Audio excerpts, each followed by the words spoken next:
Hello friends, എല്ലാവർക്കും ഞങ്ങളുടെ പുതിയ വീഡിയോയിലേക്ക് സ്വാഗതം. എൻ്റെ പേര് യുസറ. ഞാനൊരു വെറൈറ്റി വീഡിയോ ആയിട്ടാണ് ഇന്ന് ഞാൻ വന്നിട്ടുള്ളത്. കോഴിമുട്ട ചേർക്കാത്ത ഒരു അടിപൊളി മയോണൈസ്. കോഴിമുട്ട ചേർക്കാത്തത് കൊണ്ട് ഇത് ഫ്രിഡ്ജിൽ വെച്ച് കുറച്ച് ദിവസം ഉപയോഗിക്കാം, കേടുവരില്ല. ഇതിൻ്റെ മെയിൻ ഇൻഗ്രീഡിയൻറ്റ് കോൺഫ്ലവർ ആണ്. കോൺഫ്ലവർ ഒരു ഗ്ലാസ് വെള്ളത്തിൽ കട്ടയില്ലാതെ കലക്കി വെക്കുക.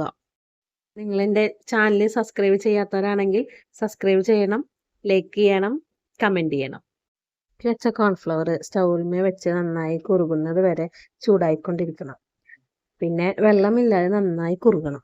ആ മാത്രമാണ് മയോണൈസ് കട്ടി ഉണ്ടാവുകയുള്ളൂ. മിക്ക ആളുകളും കട്ടിയില്ലാത്ത മയോണൈസാണ് ഉണ്ടാക്കുക, പക്ഷെ എനിക്കിഷ്ടം നല്ല കട്ടിയുള്ള മയോണൈസാണ്. നന്നായി കുറുകി വന്നിട്ടുണ്ട് കേട്ടോ. ഇനി നമുക്ക് സ്റ്റൗ ഓഫാക്കി തണുക്കാൻ വെക്കാം. തടിക്കുന്നത് കൊണ്ടാണ് നല്ലപോലെ തണുക്കണം എന്ന് പറയുന്നത്. കുറുകിയത് തണുക്കുന്ന നേരം കൊണ്ട് മറ്റുള്ള ചേരുവകൾ നമുക്ക് എടുത്ത് വെക്കാം. 1/2 ഗ്ലാസ് പാല്, 2 അല്ലി വെളുത്തുള്ളി, കുറച്ച് സൺഫ്ലവർ ഓയിൽ. ചെറിയ മധുരം താല്പര്യമുള്ളവരാണെങ്കിൽ ഒരു ചെറിയ ടീസ്പൂൺ പഞ്ചസാര ഇടയാവുന്നതാണ്. നന്നായി തണുത്ത കോൺഫ്ലവർ മിക്സിയുടെ ജാറിലേക്ക് ഇട്ട് കൊടുക്കണം. 2 അല്ലി വെളുത്തുള്ളിയും കുറച്ച് പാലും ചേർത്ത് നന്നായി അടിച്ചെടുക്കണം.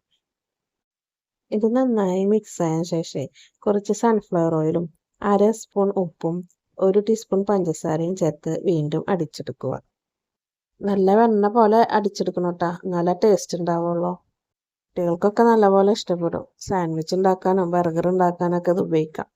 എന്നൊന്നും ഇത് കേടുവരില്ല. ഫ്രിഡ്ജിൽ വെച്ചിട്ട് കുറച്ച് കാലമൊക്കെ ഉപയോഗിക്കാം. മന്തി റൈസിൻ്റെ കൂടെയാണ് കേട്ടോ കഴിച്ചത്.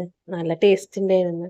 നമ്മളെ ഷോപ്പിൽ നിന്നൊക്കെ കിട്ടുന്ന പോലത്തെ നല്ല കട്ടിയുള്ള മയോണൈസ് ആയിട്ട് തന്നെ കേട്ടോ ഉണ്ടാക്കിയിട്ടുള്ളത്.